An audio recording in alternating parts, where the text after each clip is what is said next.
kuba tulaba ensangi zino omwana w'obuwala abonye ku guno omulembe guno guli mulembe gwa Mayiga, mulembe gwa Museveni, mulembe gwa Mama Janet, omwana w'obuwala abona ku street everywhere.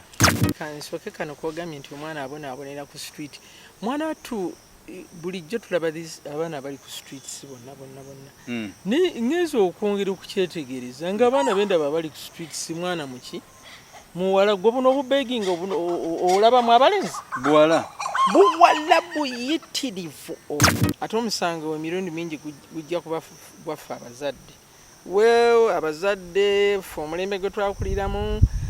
Your mother was always a housewife. She had all the time for you at home to educate you while you're there.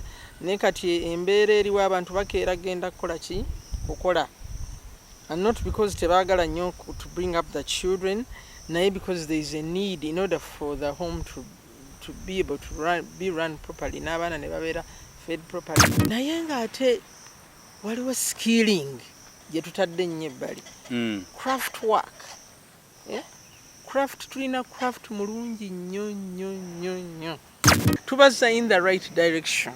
Omwana aleme kukola ki kuviiramu awo nga history bimulemye ne social studies bimulemye, math bimulemye, science nebiki. Wakiri wali craft atajja kuvaako kati ate kasita akyagala aba akyagalira ddala ajja genda mu maaso nga naye nga azeegulira nga aziruka n'emikeeka akole ki agitunde nga bwe nabagambye basobola n'okukola clubs.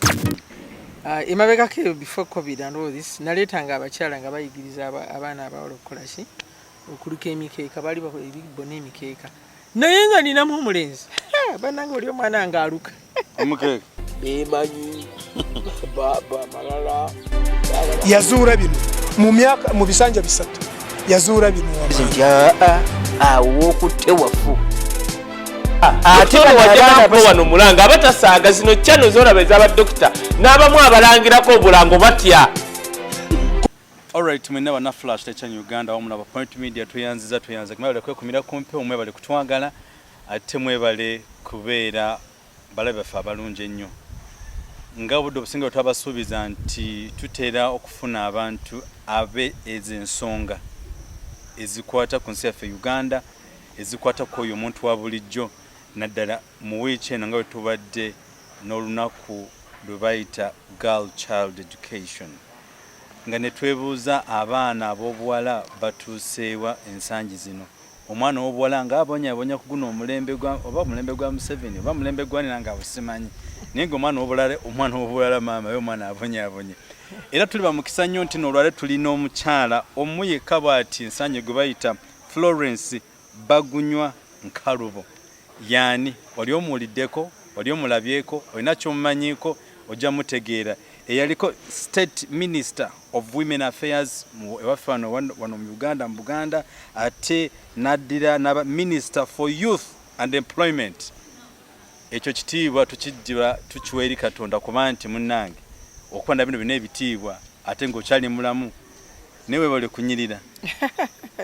Twebaza Omukama bale kunyirira, ate webale kubeera mukyala ayagala ensi ye Uganda awamu n'ennyaffe Buganda. Ate webale kubeera mukyala kyenkujjukako kimu nti mu FUFA ya Uganda muno oli mukyala muzibu nnyo ebintu by'emizannyo. Ne tulaba nga kya mugaso nnyo for both youth. Era bwe ndaba your profile Minister for Youth and Employment abaana ngo n'ofunayo omulimu simanyi buuza kuba tulaba mukadde baffe. Kusooka bena njagala okwebaza mwami Yaheebwa Rogers for your invitation okumpita kujja okubeerako ku mukutu guno. Ebadde short notice nnyo naye si nsonga, mpulira kimpeesezza ekitiibwa, erinnya muliwulidde, erinnya lyange bateekako nti ow'ekitiibwa. Nza nkoze neetonza ow'ekitiibwa. Naye nga si nsonga nnyo mu butuufu, gemanya gange mwagawulidde. Nsanyusa okuyitibwa ku nsonga zino zayogeddeko ezikwatagana ne the girl child, omwana omuwala, olunaku lwakuziddwa just Joe. Era mu kulukuza ojjukira ebintu bingi nnyo ebikwatagana n'omwana omuwala mu kacyo kano. tumanyi nnyo nti embeera eno eya covid-19 ate ekosezza kinene nnyo omwana omuwala bw'otunulira statistics bwebazoogera ku mawulire ng'ogawulidde oba bw'osoma amawulire ag'empapula kwegamba ofunamu n'okwekanga omwana omuwala akoseddwa nnyo ate ne bwe tudde emabega mu mulembe guno gwa gwenyiza oga nti gwa positive discrimination nti oba equality bafaayo okulaba nti omwana omuwala abe ng'ayisibwa kyenkanyi n'omwana omulenzi naye era olaba okufuba kubadde tekunnaba kuvaayo nnyo kino kibe nga kijja mu nkola nti ddala omwana omuwala n'omulenzi kyekimu. Mu bintu ebimu field emu kati nga mu FUFA eyo gyendi amwe delegate mu FUFA. I was the first vice president omukyala mu FUFA wansi w'obukulembeze bwa Dr. Lawrence Mulindwa era naliyo as a vice president nga nvunaanyizibwa ku mupiira ogw'abawala. Twagezaako okukola bye twasobola okukola era ne bitambula ate oluvannyuma bwenkomyewo era mu FUFA ndi delegate era nga ni mu Uganda Women's Football Association association eyeegatta ku FUFA one of the associations eyeegattayo ng'era ndiyo ku mupiira gw'abakyala. Mulimu okukoleddwa munene nnyo ndowooza bannayuganda era bonna bakola ki baguulira olw'omwana omuwala. Tusambira ddala abaana basamba omupiira gusaasaanye kumpi eggwanga lyonna si yonna naye wano tubadde Ethiopia babadde abawala babadde Ethiopia ne the other day basamba omupiira mu ekitende mu kisaawe kya Dr. Mulindwa era ne bawangula zino empaka ezisooka eza wansi ezibatwala mu World Cup eya under 20 naye ng'okusamba kwaffe kulungi nnyo tulina n'abaana kati abava n'ebweru ne bajja batusambire abali ku kipro abali kati bali ku kyeyo ebweru mupiira ogw'abawala. So mu field emu wano nga kati mu mupiira awo njagala okugamba nti tukoze bulungi nnyo ku lw'omwana omuwala kuba kati nga bwe mbadde mbagamba liigi zonna weeziri tulina liigi eya gye bayita elite league ey'abakulu ne tubeera ne oba gye twandise super league then ne tubeera ne elite league ate eddirira ku eri eya super kati tulina ne regional leagues era bangi beewandiisa ne basamba bulungi. At one times we nabeera vice president byali bikyali bikalubo ng'ate omuwala gw'olabye asamba ewakiso ate omulaba asamba ate egundi eyiganga ate nga tebiri streamlined naye kakati wazzeewo n'emisomo mingi nnyo egizze akakasa nti ebiteekeddwa okuteekebwa mu nkola weebiri nga wiiki eweddeko twali mu club licensing okulabira ddala abantu bwe babeera licensed as a club ne waba nga tewaliwo okubbirana kubuzaabuza na kukyusakyusa. So awo tukoze bulungi nnyo naye bwe twogera ku education as a whole nze ndowooza ebitukuumidde emabega mu education system yaffe tutunuulidde nnyo education of the head.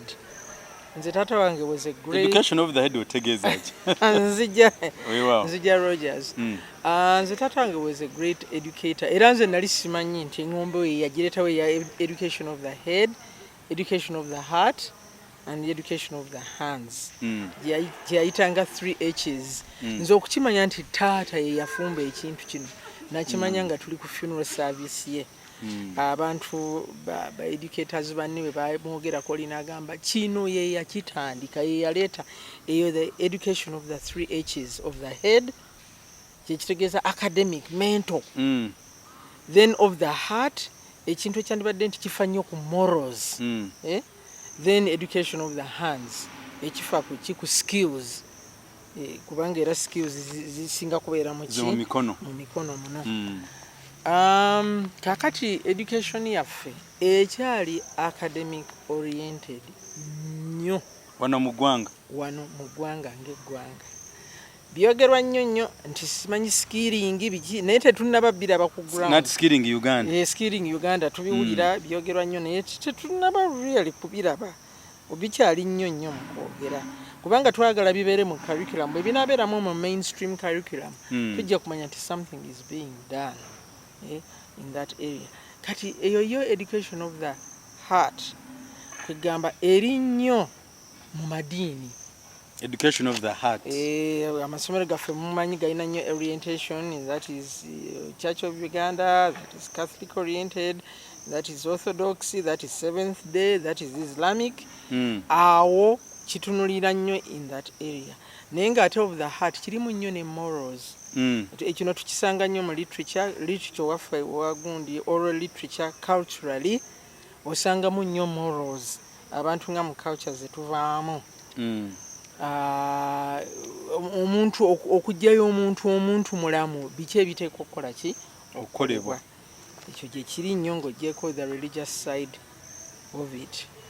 Kati nze n'olwekyo kati nga mu Uganda wano eya leero nga twogera ku girl child, njagala nnyo tutunulire mu education eno academic education nungi naye emirundi mingi ebeera irrelevant mu ggwanga ebanga teyamba nnyo mwana naye ne tugiteekako amaanyi mulaba okusoma kwaffe bwe tukola examinations PLE nga okumala primary living examination okola oluzungu good, well and good, because it's the official language. Then netugenda mu mathematics, good, we need it kubanga in everyday life to be meet to ebintu ebyo bingi nnyo tubisanga. Netugenda mu history mulungi naye oluusi twandibadde oba amaanyi ge tumuteekamu tegali nnyo bwe gatyo mpozi okujjako otunyaka area ya civics. Eyo simanya ate ne government civics yali etandise what do you call it, that education eyigiza abantu ebyokulonda naye ate one time babisuula eri ebbali kubanga it comes under social studies. Babiteeka bbali simanyi lwaki abantu bagenda mu kulonda nga tebamanyi na kyakkola. We need that kind of civics mu education yaffe kibe nga kivaayo nnyo. Then ne wabeerawo ne science education si mubi naye tulina okuleeta education etunulira skills z'abaana. Omwana omuwala, there are so many skills that they can attain ye ng'omwana omuwala singa kireetebwa bulungi mu mainstream education. Kyogerwako nga bwe ŋŋambye naye tetunaakulaba really nti government is hitting at it, it's also becoming an examinable area. Tukyali nnyo mu traditional subjects. Kati abaana of course ne moral nga bwe tugambye morals, abaana babadde so omwana omuwala abadde so abused wano mu era eno gye tulimu eya covid bw'atagenze mu masomero kubanga one tabuliriddwa the morals that they need to know. Ate omusango emirundi mingi gujja kuba gwaffe abazadde. Well, abazadde for omulembe gwe twakuliramu, your mother was always a housewife. Kwegamba she had all the time for you at home to educate you while you're there. Naye kati embeera eriwo abantu bakeera genda kukola ki kukola, and not because tebaagala nnyo to bring up the children, naye because there is a need in order for the home to be able to be run properly, n'abaana ne babeera fed properly, ne basoma bulungi masomero ge mwandyagadde, ne maama yeetaaga okukeera agenda akole ki agenda akole. Although nze emirimu gye ndi opposed to, tulina nnyo emirimu abakyala era mu katale oba buno obw'emibuulo oba buno gye babagamba basule kwegamba yewaako eyo eriwo ey'abakyala ennyo amaduuka omwolere okusuubula. Naye ng'ate waliwo skilling gye tutadde nnyo ebbali, craft work. Craft tulina craft mulungi nnyo wano mu Uganda. Bw'abeera nga ali properly handled, ateekebwa mu curriculum, ayigiriziddwa, it becomes a vocation later in life. Omuntu asobola okufeedinga from here from ki craft ono yekka gwayigiriza emikeeka emirungi abantu bagiruka. Nze maama wange yali mulusi wa mikeeka era taata bwe yali ku mission e Dar es Salaam ne Zimbabwe for 10 years maama yatunda emikeeka emikeeka okamala obumazi ng'agikola bulungi nnyo nnyo we tekyali gyakubeezaawo nnyo as a family kuba taata eri yaliwo commission as a diplomat. They had all they wanted. Naye mu kifo kya maama okutuula obutuuzi ki because they went there later in their lives, they were in there well into their 50s. Naye okutuula obutuuzi awaka alinde okufeedinga taata kuba naffe we were already grown and we had found a way in life. Ye yaluka emikeeka gye n'afuna ssente ze n'asobola okuyamba n'abantu on the side of her family. So craft says mikeeka baskets decorations bingi nnyo, and when these things are taught abawala ne babimanya skillfully they can form clubs. Abantu bangi nnyo abalunninga clubs ez'abakyala nga alina clubs bakola ki mikeeka oba ebibbo oli naaba nga abikuŋŋaanya n'abikola ki n'abimarketing ebweru.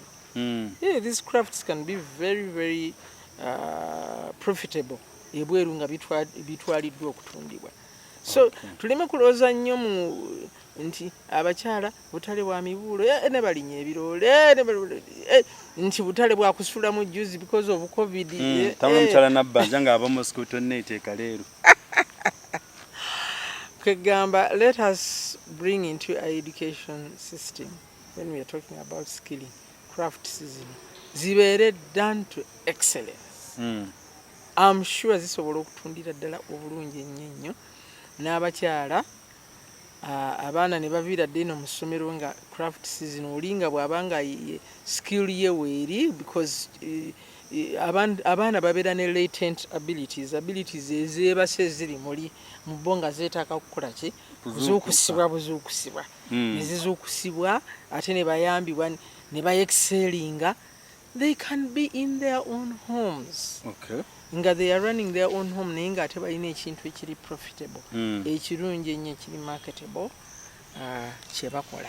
Ekyo kirungi nnyo. Ne what be the right education omwana w'obuwala gye yalifunye nga obulinza tumutadde ku side naye w'obuwala kuba tulaba ensangi zino nti omwana w'obuwala abonyaabonye ku guno omulembe guno guli mulembe gwa Mayiga, mulembe gwa Museveni, mulembe gwa Mama Janet, omwana w'obuwala abonaabona ku street everywhere. Kati nga gwe omukyala abaddeko mu ezo system omwana obwa yali yambiddwa atya and ne government egiwe forward. Okay. Ate leka nsooke kano kwogambye nti omwana abonaabonera ku street. Mwana wattu bulijjo tulaba abaana abali ku streets bonna. Ngeze okwongera okukyetegereza nga abaana bendaba abali ku streets mwana muki muwala gwe buno obubeginga olabamu abalenzi buwala buyitirivu obungi, which is a great shame.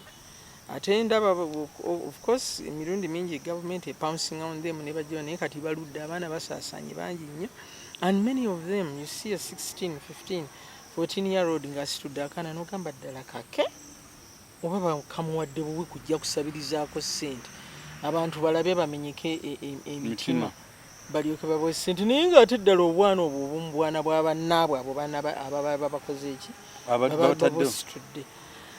So omulembe guno gulina okuvaayo nnyo. Nze nga bwe ŋŋambye maama teyeetaaga nnyo katale nnyo ka mibuulo n'ebutale buno obwa gundi basobola okubeera awaka ate ne bagezaako okukuza abaana baabwe mu morals kubanga omuzadde gw'obuvunaanyizibwa first and foremost okuwulira omwana ekintu ekituufu. Abazadde tutidde nnyo abaana bafu ab'obuwala omwana n'atuuka n'okulwala n'atuuka menstrual period nga talina nakyo kyakola kyamanyi n'okumanya obanya nti that time is going to come omwana abenga ayingidde chapter empya muki n'akitomera nga takimanyi lwakuba nti kati ate okay mu mainstream education byogerwako eno batukira nga mu P5 P6 baba byogedde kati unfortunately abaana kati balwala mangu nnyo. You see a 10-year-old ng'akoze eki nga alwadde oba bintu bye tulya simanyi bulungi kipromptinze baana kuba nti balwala mangu. So abazadde balina okuwulira abaana and what it means. Tugambe omwana bw'atandika okumenstruatinga what it means, bamanye dangers ezirimu. Omuzadde bweba tobuulidde mwana ekyo oyinza okukola ki okubulwa anaakola ki anaakimubulira kubanga bw'abeera mu ssomero omusomesa nga asomesa about those happenings yakisomesa from an academic point of view aba takibuulira mwana morale mwana ateeka okumanya weegatte n'omuntu abaani ojja kufuna ki olubuto imagine gwe nga bw'oli myaka 12 ofuna olubuto what happens next ozaale ng'oli wa myaka 12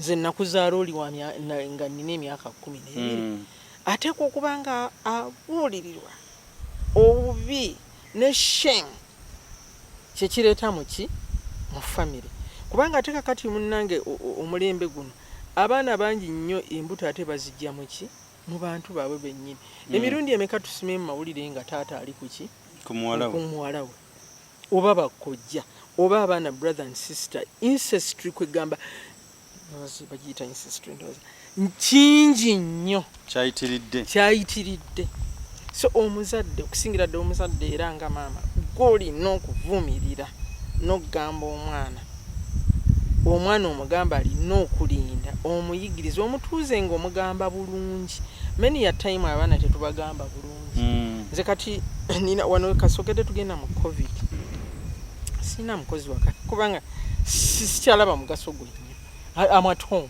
and kids at home well, my daughter has just got married naye kati tulina buno bwaba mulina nomanya obukuŋŋanya mujje tumunyambeko muki awaka mu mirimu ne bujja ne tukola naye nze mbutuuza bulungi nnyo awo ne mbubuulira ki ebintu ebyo future nga bwerina okubeera gwe nkulaba ng'osinika amannyo n'akalenzi kawali bwe muba muzannya nze mbeemerere no mu ddiisa upstairs nnengera okimanyi nti oli mwana muwala okimanyi nti okuzannya engeri gy'ozannya n'omwana oli omulenzi ndaba mujja kgenda muki muyitewo nentandika okuba educatinga this is what parents must do moral education era wano nebaza maama Nabagereka olwaki olwa ekisaakaate kubanga ekisaakaate kyetooloolera ku bintu bino cultural education bakihandolinga bulungi nnyo of course ne morally n'ebya skilling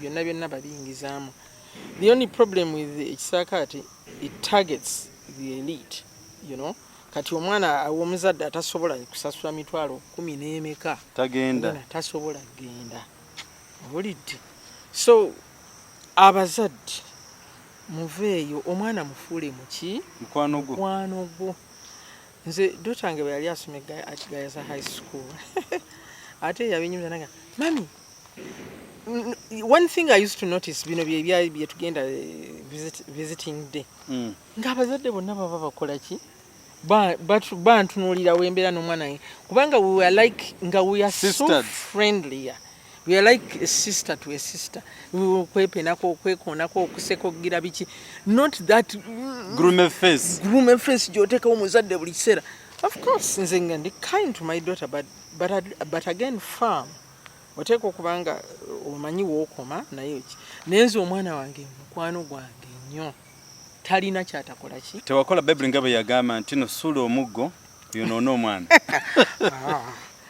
omuggo saagusuula nga waliwo woolaba ekiba ekikyamu omwana n'okola ki n'omuteeka mu layini naye ate omwana mufuule mukwano gwe tomufuula nti ate akuteeka wala nnyo nga akutya nnyo tasobola na to share with you ebyo ebintu omwana kati oli anko we amukozesa naye omwana tasobola nakukola ki kwogera n'agamba nti mami anko gundi yaŋŋamba bw'ati oba yali ankwata n'agira ki because of that distance that you have between kiggwe n'omwana byonna mukama yatuyamba okusobola okuba nti we relate to the children in the right way etuteekwa okubeera nabo so ogambyeko nti mulembe guno era nze ŋŋamba that moral education tulina ogiteekamu amaanyi tulina ne skilling tuleme kunyooma nti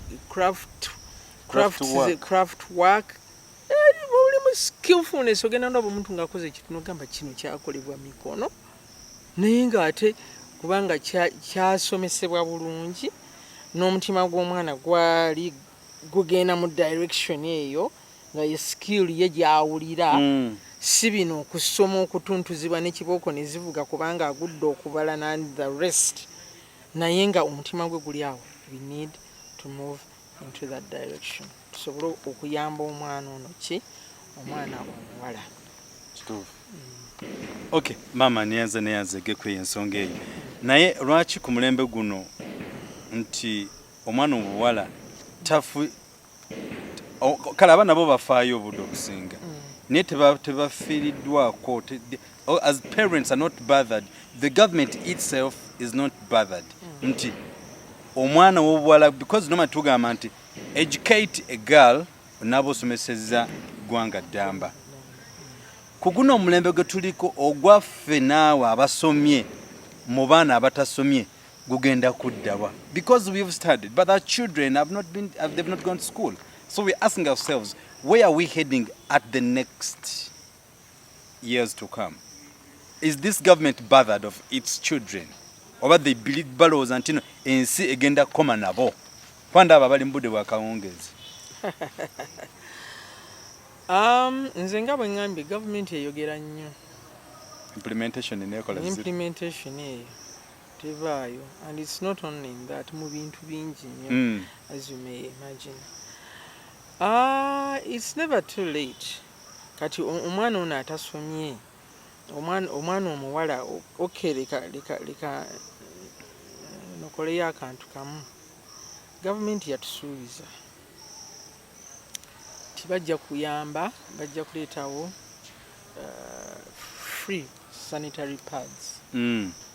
Ezitatukanga eri abaana abawala nadage mu byalo. Tulinze ekintu kino tetukirabira ddala. Abaana mu byalo ekikozi nga omwana omuwala okuva mu kusoma ekuyingira mu mbeera eno nga talina byakukola.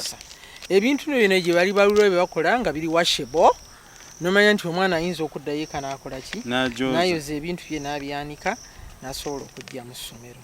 Waliwo ebiri disposable ng'okozesa mulundi gumu, naye ku byonna gavumenti ebisuubizo byabwe byakoma mu kwogera. Era nze nabadde ndowooza nti day of the girl child era kinaavaayo oba omulundi guno kinaavaayo era nekikulira naye it seems sijjukira nti kyayogeddwako okusinziira nze nawulidde nekibuzo kyaffe, are they bothered about the future of these girls we are having today? Simanyi, I'm becoming pessimistic. Simanyi nti bakyali really bothered. Simanyi kubanga the need is becoming greater. Abaana abawala abasinga bavudde mu ssomero lwa ennaku ezo ennya ezijja buli mwezi omwana asoma talina byakozesa, ali uncomfortable, tafiitinga mu baki, balenzi bajja mutiizinga naye yennyini yeetya tagira ki. Gavumenti etusuubiza yandireseeyo okutusuubiza ne tumanya nti ekyo tekiriyo. Ne kasookedde ebisuubizo bino bijja, nze ndaba tuli oba mu myaka nga 10 giweze n'okuwera tekizze to life. Ate kati nga boogaye tulinga abali mu kawungeezi abantu bali mu balaba ensi ekoma nabo. Simanyi nti ebintu bino bijja kuvaayo. So that's where omwana akosebwa nnyo okuvaawo n'ava mu ssomero. N'essomero terimuwadde skills ziri zetugambyeko, skills education of the hands, naye tagifunye, ali ayokebwa kibooko olwa education of the head. Omuzadde naye education of the heart ye yandibadde asooka ogikwatako naye tagikoze kubanga naye ali busy ali mu bibye. So where are we? Where are we heading to? Aba tuli mu kkubo kikaaki oba tuvuga ensi yaffe twakava mu independence ne tujaguza. What is that we are celebrating for if our girls and our children are not in the real education? Kanze neewuunya nze neebaza Omukama nti wacha abamu kufa basomeddeko mu nsi z'Ebulaaya kina kye kitugasseeko naye ate naffe twasomerako eri masomero g'omu byalo nga tetunafuna. I'm so still disappointed with our government. Kakati kati nga ggwe maama abaddeko ab'ebitibwa no mu Bwakabaka bw'e Buganda, maama n'Abagereka yali akirowoozezzaako nadde ekya sanitary pads kuba it's really very very important. It's known all over the globe nti abakyala bangi abaana abawala bangi mu nsi yaffe okusinga kufa abalenzi. I know. But which initiative eri mu process? Tetunabagiraba. Abantu bangi bakoze bu initiatives obwabwe obutonotono, and they can only reach, you know, just sections of the whole of a community. Baba tebayinza kukola nti masomero gonna oba region yonna. Naye ate ebintu bino bisobola okuworking out. Emirimu gikola waliwo Dr. Musazi Bambi the late Mukama amumuze mirembe Makerere University yatandika initiative yeyo na establishinga even on Muganda region 4 factories wa mirundi ki na he was being highly sponsored by UNHRC. Era bo be yalinga supplying bwe yakolanga pads zino nga azizzayo era mu UNHRC. Bo basinga ziteeka mu communities z'aba refugees. I think they were supplying the refugee camps. I don't know what the status quo is right now. Naye nga kyeyakolanga.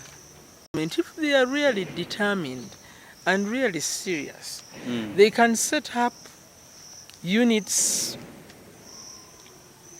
through the Uganda Red Cross, maybe. I'm just giving an example. I'm setting an example. I'm thinking aloud. I'm the chairperson of the Uganda Red Cross Kampala West, which covers Lubaga Division, Buloba, Nsanji, and a bit of Kampala Central. Tubeera ne women groups. Kati women groups ezo zennyini ne bamutandika ka factory somewhere, because there are 51 branches of the Uganda Red Cross in the whole country. Government negamba tweyambise Red Cross tutatewo bu factories buno obutono babenga ba producing ebintu bino nga tubayambako tubateeka mu sente bateekemu batandika okukola pads zino, because it's the women groups, but they can sew these, they can sew them with their hands, they can sew these pads with machines. Singa ba providinga ne baba nga bamanyi nti kati mu region gundi tulinayo bu machines 10 na bumeka. They rubber serving communities amasomero wegati. You know, like that. All through the system, the already laid out systems, the districts wakati nyingi bulala. Ne uchamanyi n'omwendo gwazo. Si kyamanyi nyingi bulala. I don't know if you can do it district wise. Ne plus. Mu masomero zalimu asatu. Zalimu asatu wezijukira abiri mu meka. Nyate zonna ziri mu district ensi yemu. Este inati yegasse. Kiringa ba member of parliament bitano mba meka bitana. It makes me wonder also. So kati nemukozesa organized organizations like that. Ne baba nga babukulira obuntu obuyinza okureaching out to this girl child. Eyo gwe tugamba abaddukira dda mu ssomero kuba tebalina byaki byakozesa. Ne munnange sente za Uganda bwe zijja obubbi bwafuuka obubbi, abantu babba sente in the billions and billions. Ate ng'oyinza okulaba ka project ng'ako ne batandika ne billion nga 10 kayinza okubeera sustainable mpola muki ng'oyise mu organized structures like of the Red Cross. Abaana ne baba nga basobola okubeera reached out to this girl child adduka mu ssomero gwe tugambye nti tali educated. Of course ngano bwedda ne kyenjogerako ne ngamba nti let the government be serious about, you know, changing the education system. Ebenga when we are talking about skilling nga bintu tubiraba je biri ne mu curriculum eno kati abana je bakozese ya primary tukyali mu area ya rote learning abana bayita ne bafuna 4 aggregates 4 kamu buli subject nenga byonna byaki bya rote learning. Tugende mukozesa abana, let the children use their hands skillfully. Omwana agenda okumala P7 ate bameka abagenda ahead. Bwotunya percentage y'abaana bwotugamba nti abaana abakola PLE ne baba nga bafulumiza abaana 60,000 oba luno baali almost 60,000 naye ate ogenda okulaba bakoze O-level nti ate 10,000 n'ogamba abalala bafiirawa kyokka nga ate bamaliriza eno nga they have not been equipped as they should be. Nabo bagende mu world bakole ebintu byabwe skillfully ebijjo ba earninga proper money other than okuddukira emisinde mu butale ebw'emibuulo nabuno gwe balyoke babusulemu and the like. Okay. Naye kakati omerwa kiki kintu kirimeddeko nnyo nti girl child n'abalenzi bwe bali plan kyeri mu balenzi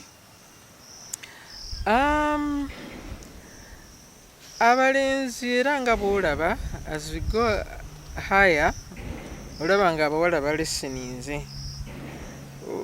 Okay, twogedde ku abaana menstrual gundi ezo bwe zijja naye equal opportunities oluusi n'omuwala yeenyoma olutali encouraged nti asobola okukola omulenzi kyasobola okukola. Nze nebaza fufa eyo gyendi, probably that's why I'm there, kubanga omuwala aweereddwa equal opportunity.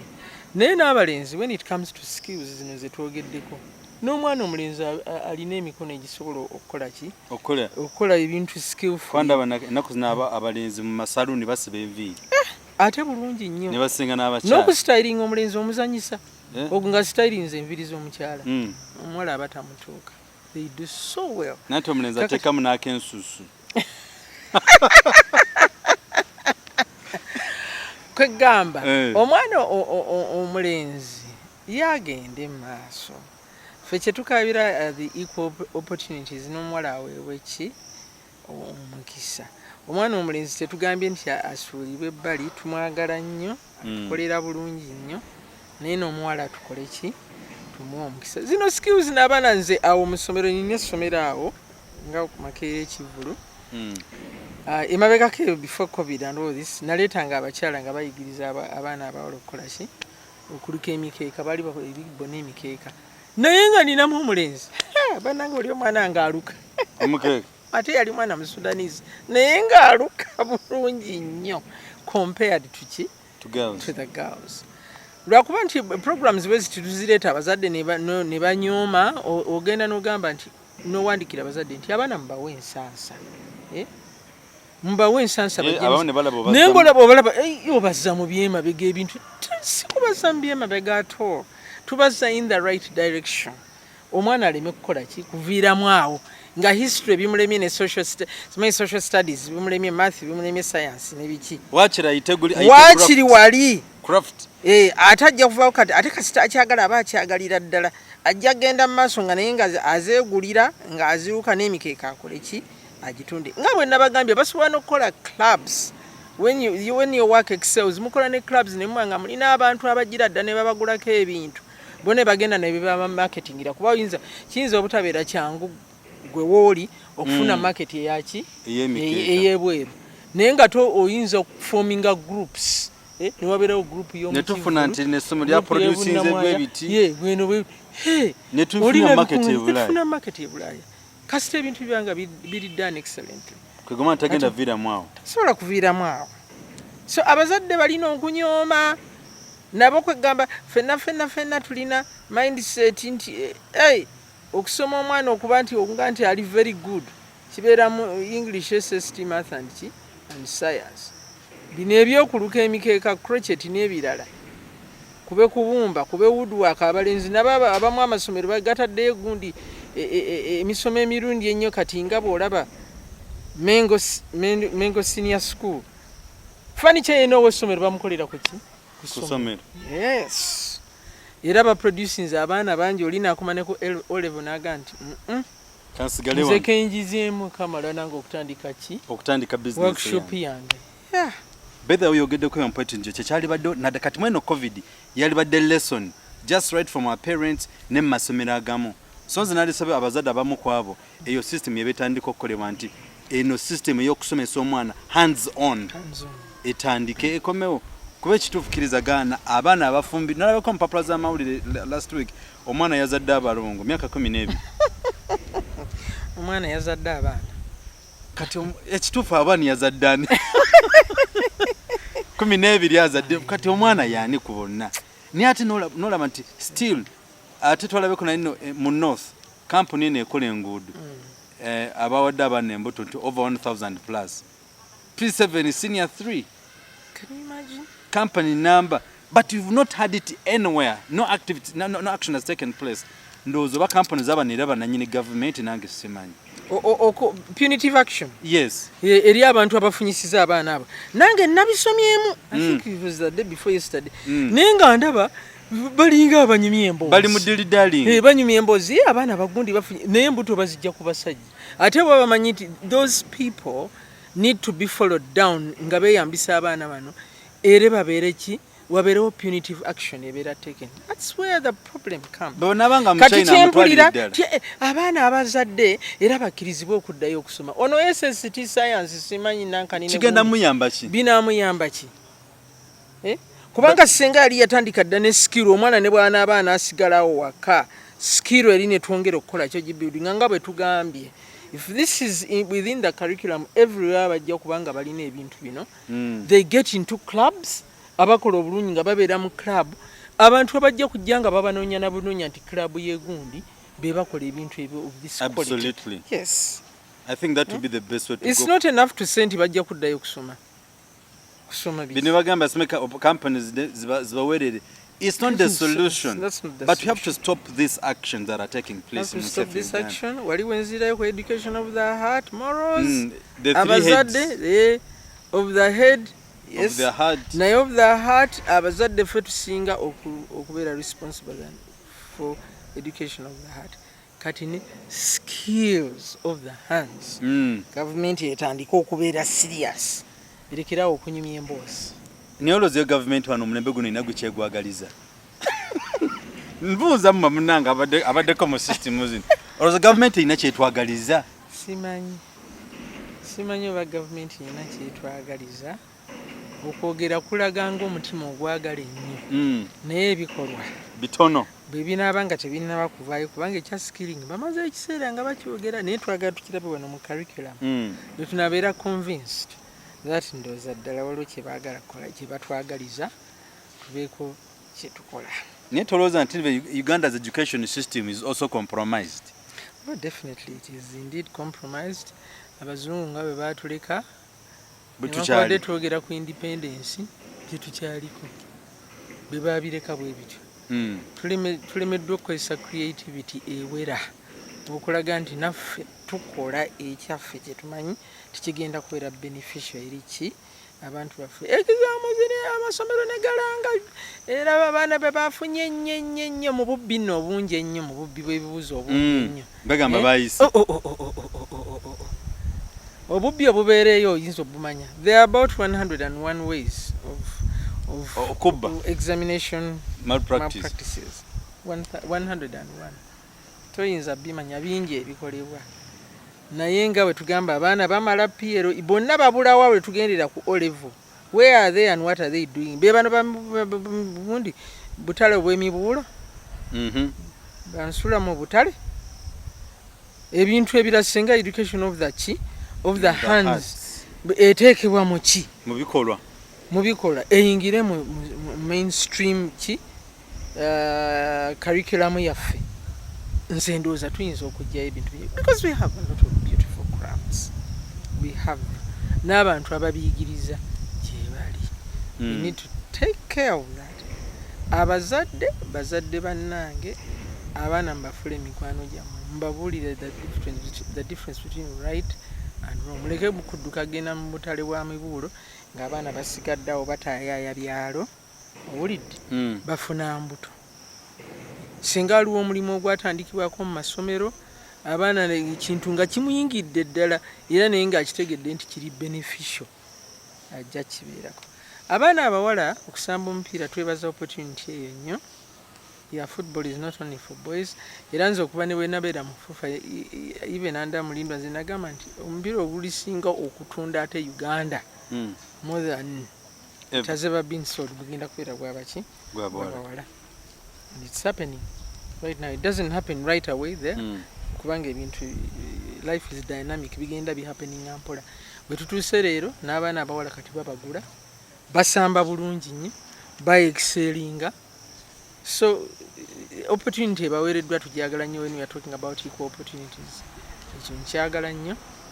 Naye abawala naffe tubeere aggressive nga ffe abalina abaana abawala nze my father yatuwa opportunity y'amaanyi kati era awo girl child abakubanga batono nnyo nze nzuka bwe twali gayaza nga omukyala yatusomesanga nga tasobola kujja ki she was a lecturer in Makerere University naye nga bateeka ku pick up y'essomero every other week nga tuli mukaaga ffekka abazadde abaali bakimanyi nti omwana omuwala muweki omukisa piano tezanyibwa ki basajja bokka muwa omukisa nga tubeera kwalingako akazungu n'obwali bukyotala bubiri n'abalala naffe pikapu tugirinnya ne tujja Makerere ne batusomesa pikapu ne tuzaayo ekitegeeza wava dda ng'olimu omutima omuzadde ogenda okulabira girl child nze opportunity taata wange yagimpa he was paying through the nose for me to have piano lessons.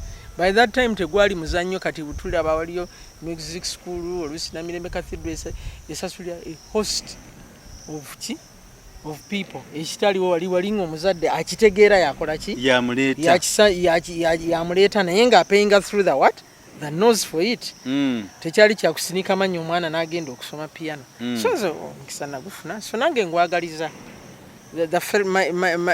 the girl child yonna let them give it a try and they can make it. Tuli abakyala bangi abakoze obulungi. There are many women in responsible positions who have really performed even better than men. Okay. Mama tunatera okumaliza program yaffe. Neka kati what do you think it should be done? Kuba the ministry is responsible for girl child. Nga Minister of Gender.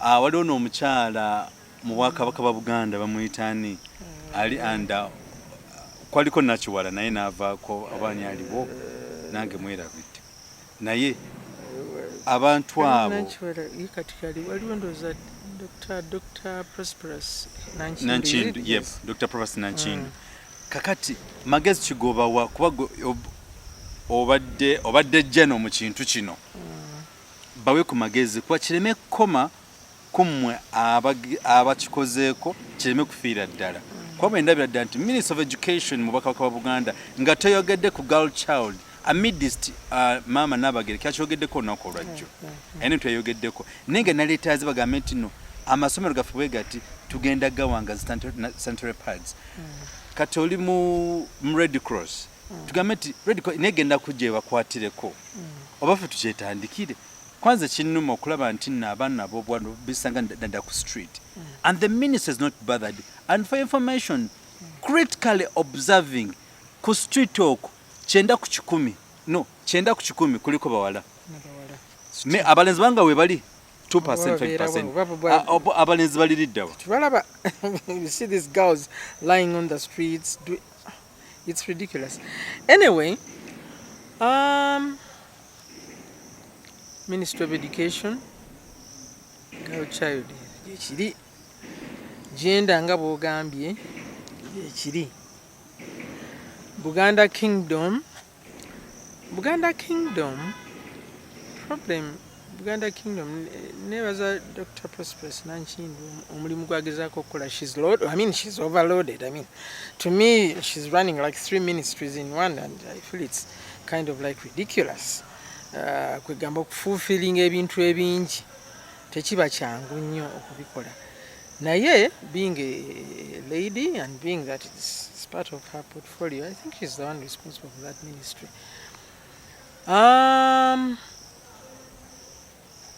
Nga we nagambye omulimu ogukolebwa Mama Nabagereka it's beautiful but it targets the minority.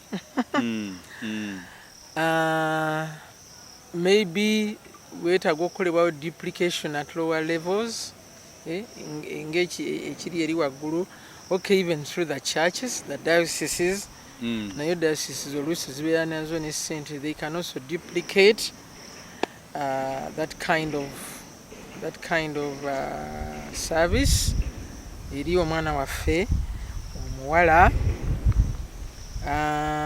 Ministry of Gender omulimu munene omwana omuwala ateekwa okubeera addressed in so many different ways okusingira ddala no batandika okuyingira mu puberty balina okuyambibwa let the government be serious. Bweboogera ebintu byabwe babe nga bali serious ddala bagenda kuyamba oba banagabira abantu pads, let them say, make a program of how they are going to do it. They can't do it centrally. Balina okukola bu factories, bu mini factories, nga buli gazetted in different areas, nga production y'ebintu ebyo eri ddala awo. Bafunidde abakyala emirimu abanaatunga ebintu ebyo n'abanabikola ne bateekamu ssente lwakuba nti nga bwe twagala ssente zaffe zisinga genda mu kamwa k'aba individuals. It goes there in the billions. Zitiyagaasi eyo. Leero tiyagaasi ekyo twegera nakwogera eyo simanyi, those I think are classified expenditures. Tewali amanyina meka is spending way. Tubasaba badde ku ground babeere serious if they are talking about equal opportunities. But take structures on the ground to zirabe that they are really trying to help the girl child to okuba nti naye afunye equal opportunity ng'omwana omulenzi nga batadde ebintu ku ground bye tulaba ebyetaaga okukolebwa. Let education be for them, for not only for the head, nga kye tulaba wano struggle y'amaanyi nnyo nnyo wano PLE ne skilling ejje even in these formative years ez'abaana. Omwana akulenga akola ki ng'alaba nti emikono gino zisobola okukola ebintu ebiri ebiri useful, which can even become a vocation later in life, gufuuke mulimu. Si bya party time ndukayo we wano sawa 10 dakiika 3 ndukayo mukeeka gwa naye amanyi nti akeera kuluka bibbo mikeekando, all the other skills ebintu ebyetaaga craft work wa buli kika kubanga birina obutale obutuufu bayambiddwa okubikola skillfully. I mean, the sky is the limit when it comes to markets. They are there abantu abagala ebintu bingi nnyo kasita mubikola ku point ya excellence. Ebyo ebintu jja kubanga temusobola ne wana ababikola production nga market nanene nnyo n'okusinga production ekola ki egenda maaso. Weewaawo kakati nakasembayo naddala abali mu sports. Mweno COVID-19 sports nalirowoozezza nti mwali kifudde oba part of the curriculum mu masomero. Yes, you're looking at the girl child over in Gino. Girl child. I'm still interested in mwana obuwala abona ennaku zino. Yeah, kyogera kituufu naye nga bwomanyi COVID naye atusazeeko resources. Nze nina ka academic nkabadde keebase all this time. Anti munange social distancing eyi n'ebirala byonna tetusoma nakusoma abantu bonna basaasaana. Naye ekirungi nti okay, the issue is being addressed now. Vaccination, abantu bagende beegemese. Sobola bannaffe eri bakola ki batandika dda emipiira gyaddamu beyond Uganda. We need to wake up ffe twegemese bulungi, tuddemu bulungi emizannyo yaffe nga bwe gyali, era ekkoolo gy'otaddewo nnungi nnyo nti abaana bayingire mu mizannyo. Omupiira ogwo gunyuma nnyo.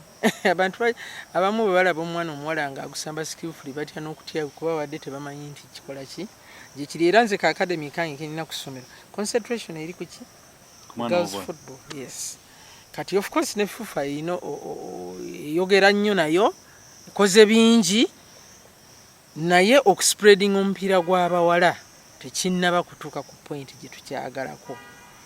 Nze I remember I wrote a proposal gye nalowooza nti to really be workable, nga ndowooza nti singa watandikawo competitions mu municipalities, kuba municipalities wali abantu abeebase tewali nnyo stigmatization y'amaanyi ku mwana omuwala kusamba ki omupiira because the elite be babeera mu ki era mu urban setting.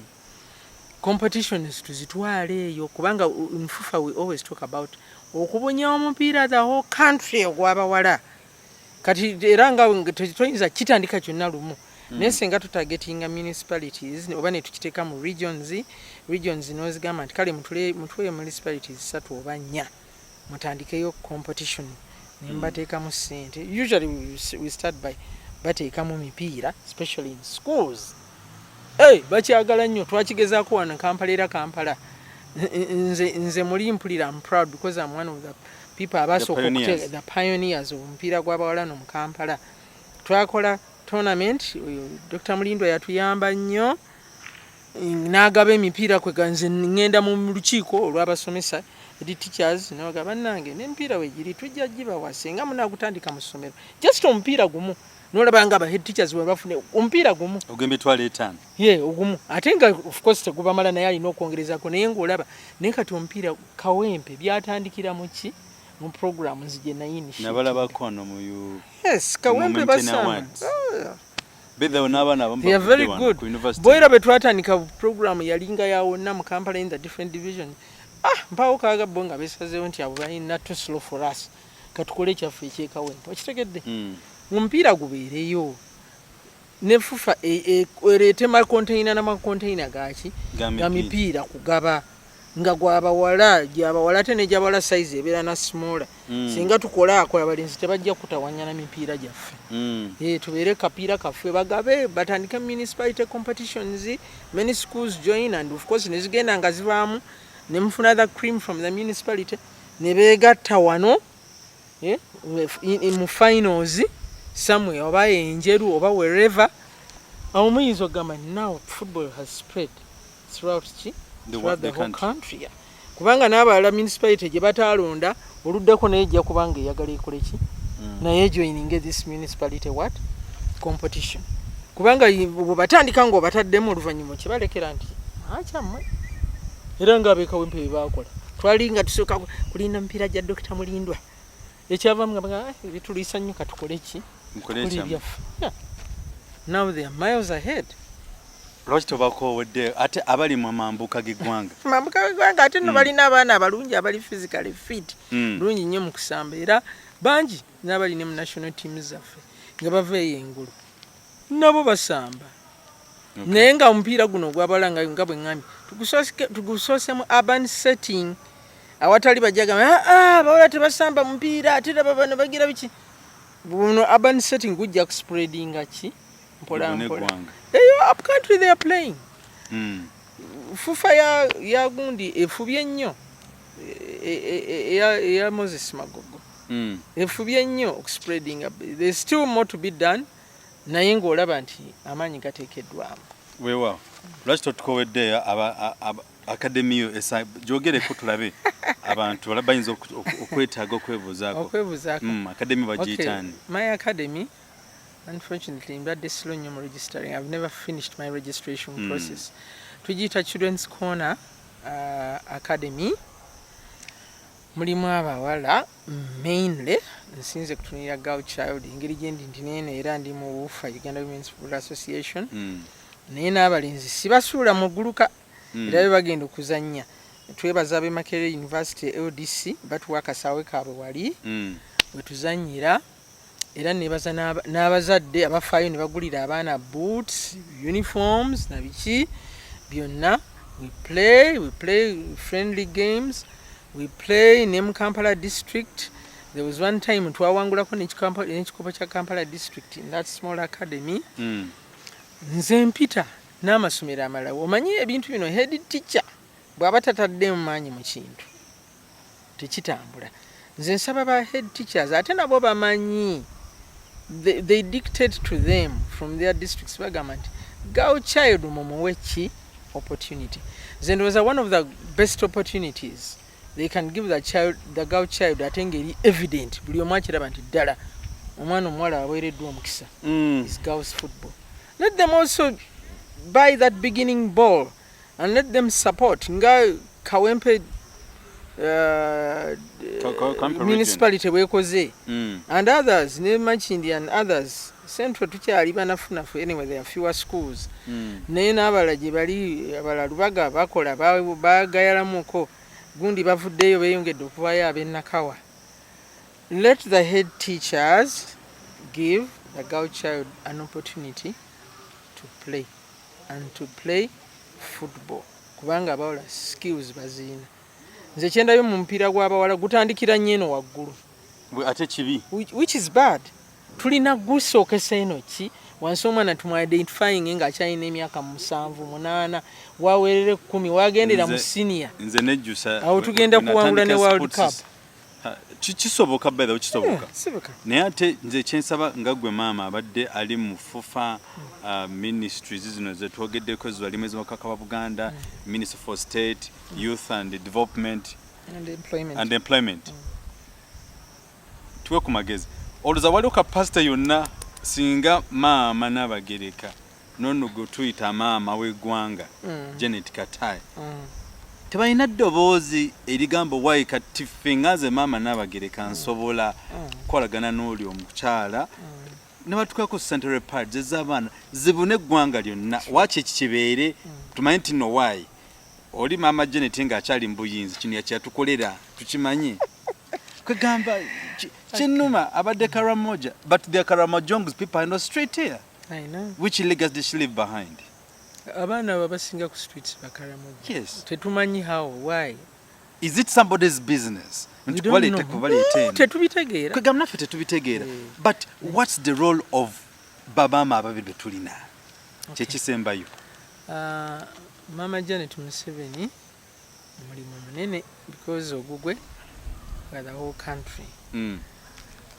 Naye twagala boogera ebigambo nga babitegeeza ate ebintu bye boogera biri workable.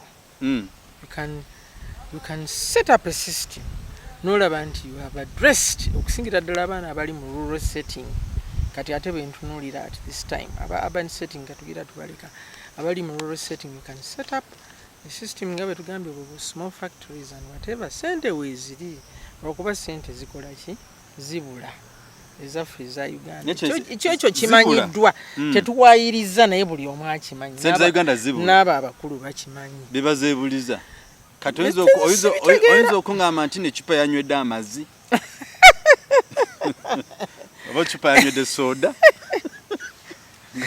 Rogers ojja kunsesa nedda nze ngamba bakimanyi zibulirawo punitive action bwetabeerawo kati naffe tutandika kwogera byaffe nti zibulira wano naki nawali kakati maama wa Buganda we can get together and make a very good proposal. Absolutely. Kati kuba ye maama wa Buganda aliwo ku lwa Buganda naye tekimugaana kuyamba na elsewhere naye amaaso ge gali focused ku ki mu Buganda ne maama we bujjo naye aveeyo newe butoolo ne bonna bamaama baveeyo. We can get together ate bo mu bukulu waabwe ne mu bitiibwa byabwe kyangu nnyo ku attractinga ki the state even beyond nga mukoze propose enzite ennungi bwe kati tuba ku magezi bawandike propose kati propose wandikibwe maama wa Buganda, Queen of Buganda, asabye that beautiful lady okumuyamba ekintu nakyo nekikala ki oba ewala tekitandise oba kitandise mu Buganda ne bamaama best nabo best kemigisha owetoolo naye can get on board oba naye nanoonya ababe n'abalala bamaama yabiwalala ne maama webusoga ne maama webu kyabazinga alina omukyala kodi daddio balina abo bonna ne tukola nga tuyita mu institutions zaffe it can be so beautiful ate bamaama abo abantu bali beerabira tebasobola nga bakoledde abantu baabwe ebintu ebifaanana bwe bityo ebiri so useful to the girl child. That's very much true.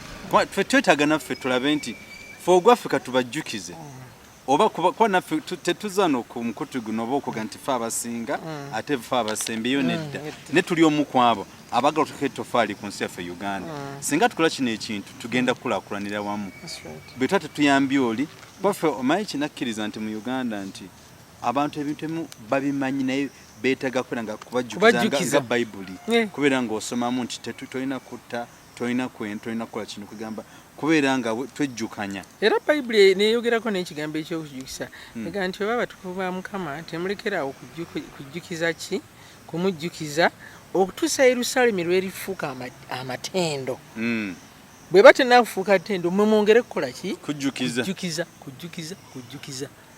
your girl child education, not even child education, but girl child. Lolwadde lunaku lw'abaana ab'obuwala mu nsi yonna. So n'olw'ensonga olunaku olwaleero tubaddeko ne maama waffe omu gwe tumanyi wano mu Buganda, Maama Florence Bagunywa Nkalubo oba ow'ekitiibwa Florence Bagunywa Nkalubo. We maama webale kwogerako eri ensi yaffe Uganda, webale kwogerako eri ku Flashlight Channel Uganda, webale kukkiriza akaira kano kisa kano k'otuwadde. Naye nakyo weerabidde kyemmanyiize nti olinayo amasomero. Yes, I'm an owner of schools. Yisaawo kakantu ako. Essomero, the oldest of the schools. I'm a founder and a director at this time. Weyogerere Christian Academy. Lisangibwa mu Ntebetebe zone. It's been there for now 33 years. 33 years? Yes. I'm very proud of this school. Mukulu mingu mwebe yakoppa. Tufunye abaana bangi abalungi kati abali mu nsi muno nga they are responsible citizens. Tubagulumiza nnyo bulungi nnyo mu bweyogere morally. Tukola bulungi nnyo. This school twafuna a Canadian missionary yatuyambye all these years to keep the school going. Abantu abamu bwe balaba amasomero atagalina attachment banti Christian byabalokola ebigira birina naye nga ffe kye tukola tumanyi tukoze omulimu mulungi nnyo nnyo bweyogere Christian Academy. Somero eddala we own it together with my husband. Iri Makerere Kivulu bayita Children's Corner Junior School. Children's Corner Junior School. It's been there like this is the 26th year. Yes. Mwangadde mu bintu bino. Waliwo essomero an organization bagita Fields of Life yatuzimbira infrastructure eriwo twasooka ne tuteekawo ebintu byaffe briefly. Naye they later came on board. It's a pretty little school. Serving abaana mu community ey'Ekivulu, not only even beyond tusavinga abantu bangi era naffe twesigamye nnyo Christianity. With God all things are possible. I know, indeed they are. Kati then there's again a founder of another school tuliyita Buddo Christian Secondary School. Buddo. Lisangibwa Nsaggu, Kasozi Nsaggu e Buddo, buvanga ekisozi awo mu township you go like less than 500 meters. Kasozi waggulu bweriti. Nalyo abantandikira bweyogere Christian Academy abanyamba be bamu be batuyamba. We are still putting up infrastructure. Tutuziza olevo emirundi kati ndooza giri ena erya Buddo ne elevo abaana bakoze bulungi nnyo. We have children from all over the country, so we invite people to come to these schools. Behind these schools jendi I'm an educator. I've been in the field. I'm a retired teacher. I go and joke and talk a little bit. Naye nga tubakakasa nti masomero malungi, very good morals. Obuyambi obuva ebweru kati ng'Ebuddo batuzimbidde infrastructure. Mpola slowly but surely, it's very good. Even the other two schools. So please, you're welcome to these schools. They are open for your children to come and attend. Tuba shaping up bulungi nnyo. We skill them. We give them we teach them the best morals. Ate abalema bano mubakolako? Abalema not really. Abalema tetulina nnyo that section. Ninga n'abalema wano nsula wano Namirembe tuli next to the school of the physically handicapped. Babayamba bulungi nnyo. Okay. Abaana abo. I believe in them and I'm a friend to the school tukolagana bulungi nnyo. Okay. Kale mama tuyanze webale nnyo akaddeko ne tusuubira okukyazaako n'olulala kuba okwogera eri gwanga naddala okwogera ku mwana w'obuwala nga bwalina okuyambibwamu kyatendo nnyo. Nange neeyaza nnyo omukisa guno gumpadde kujja okwogera ku media eno. Mbadde sigimanyiko, but I thank you for the very good work you're doing. Thank you. Nanti munange bwe tusinga tuba tetukikoze tuyinza okwesanga tuviiddemu. Twegate at the end of the day tugambe nti nwefe bana Flashlight Channel Uganda nti ne tofali lyaffe twajjukiza bamaama b'eggwanga nti owayo omwana w'obuwala alina okuba nga ayisibwa bw'ati. Naddala eno mu mbeera ya COVID-19 osanga taata ali ku mwana we, kojja ali ku mwana we, kugamba ebintu tubivumirira. Zino zi company ezitusaako banyinaffe ab'obuwala myaka 12 which is very dangerous, and the government netateekayo maanyi. So it's quite very important ffe bennyini bwe tulina okutandikira awo. Lubadde lunaku lwa girl child, n'olw'ensonga eyo yono maama waffe oba ow'ekitiibwa gwe tusobodde olunaku olw'okubeera wamu naye olunaku olwaleero n'atangazaamu ku zino ensonga ezizimba ensi yaffe Uganda. Mumulindiire mu programu yaffe enaaba ezzeeko tetumanyi ddi omukama ng'emubeezi bwaffe, because we believe that with God all things are possible. That's why every time we trust in him, because he chose to decide for us to believe in, and that's for that reason nze kyemmanyi tino mu nsi eno yonna kirizagaana abatusinga essente okunyirira, abatusinga obunene, abatusinga obwera, abatusinga obugagga, they've all gone away. Naye ffe baani abakyali abalamu? It's by God's grace. So n'olw'ekisa kya Katonda n'ettendo mbaagaliza okubeera obulungi, katusinkagane ate olundi ng'omukama ye mubeezi waffe. Mubeere bulungi, mweraba.